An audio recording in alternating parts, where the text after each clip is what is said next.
Bonjour à tous, j'espère que vous m'entendez bien avec mon micro. Donc aujourd'hui je fais une vidéo sur le thème de la rédemption. On m'a demandé de faire une vidéo sur ce thème-là. Donc pour ceux qui ne savent pas ce que veut dire que la rédemption c'est le fait de se racheter auprès de Dieu, auprès de ses amis, auprès du peuple, auprès d'une société, le fait de se racheter de ses péchés, de se racheter de ses actes, de se racheter de son comportement. Vaste sujet, la rédemption. J'espère que ça j'ai écouté tout à l'heure et ça fait des petits bruits, j'espère que ça va pas trop faire de bruit avec mon micro. Alors moi l'idée de évidemment je traite ce sujet-là avec ma vision à moi, c'est ce qu'on me demande. Alors la vision que j'ai de la rédemption, moi, elle est assez particulière.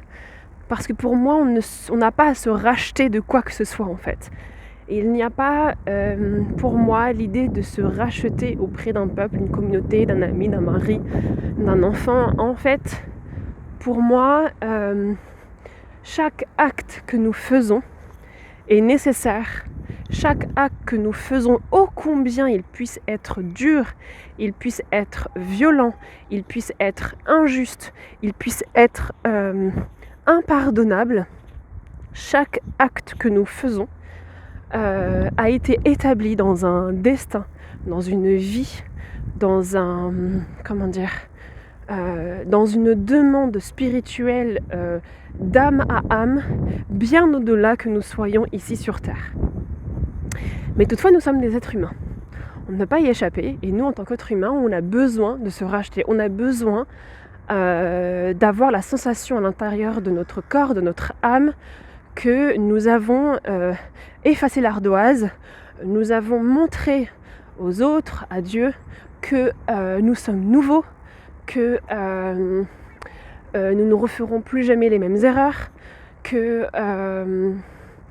nous sommes quelqu'un qui peut être à nouveau aimé, pardonné.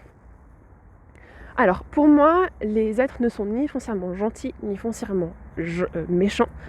Un être est un être doté de capacités qui vient sur Terre pour s'incarner et provoquer des expériences chez l'autre et chez lui-même. Ce que je veux dire par là, c'est si une personne dans votre vie a eu besoin ou a été comme ça, de façon naturelle, a expérimenté avec vous quelque chose qui vous a fait mal.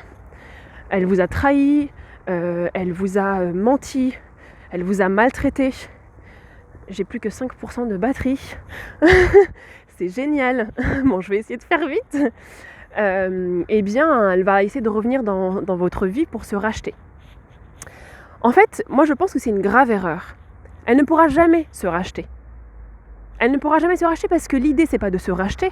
L'idée, c'est qu'est-ce que vous avez fait de cette expérience désagréable que cette personne vous a fait vivre. Si cette personne vous a fait vivre cette expérience désagréable, c'est parce que non seulement votre âme en avait besoin, non seulement parce que si vous regardez bien, vous l'avez demandé à l'univers, sans jugement ni rien, mais c'est normal. Moi, la première, j'ai vécu des choses horribles parfois dans ma vie, mais parce que je l'ai demandé à un bout d'un moment dans ma vie, j'avais besoin d'expérimenter ça dans ma chair, pour en faire ma mission de vie, pour en faire une guérison, etc., etc. Mais la question aujourd'hui, c'est qu'est-ce que vous avez fait de cette expérience, ou qu'est-ce que vous avez fait de cette expérience désagréable que vous avez fait subir à l'autre. Si on cherche à se racheter auprès de Dieu, auprès du peuple, auprès d'un compagnon, peu importe, on devient le pantin de l'autre. Parce que à quel moment, quelle est la limite de la rédemption ? À quel moment est-ce que on est véritablement pardonné, on est véritablement saint pour l'autre ? À quel moment l'autre va estimer qu'on a eu le droit à cette rédemption? À quel moment l'autre va estimer que c'est bon, allez, tu t'es racheté, c'est bon, tu peux revenir dans ma vie, ou c'est bon, à quel moment, à nous-mêmes aussi, parce que la rédemption on le fait aussi pour nous-mêmes parfois, à quel moment nous-mêmes on se dit à nous-mêmes, ok c'est bon, je suis pardonné, ok c'est bon, je me suis racheté. À quel moment, quelle est la limite? C'est pour ça que pour moi la rédemption peut être dangereuse. Pour moi il n'y a pas de rédemption. Pour moi, il y a juste, chaque personne est responsable de ses actes, chaque personne est responsable de ses actes et de ce qu'il fait, des actes de l'autre.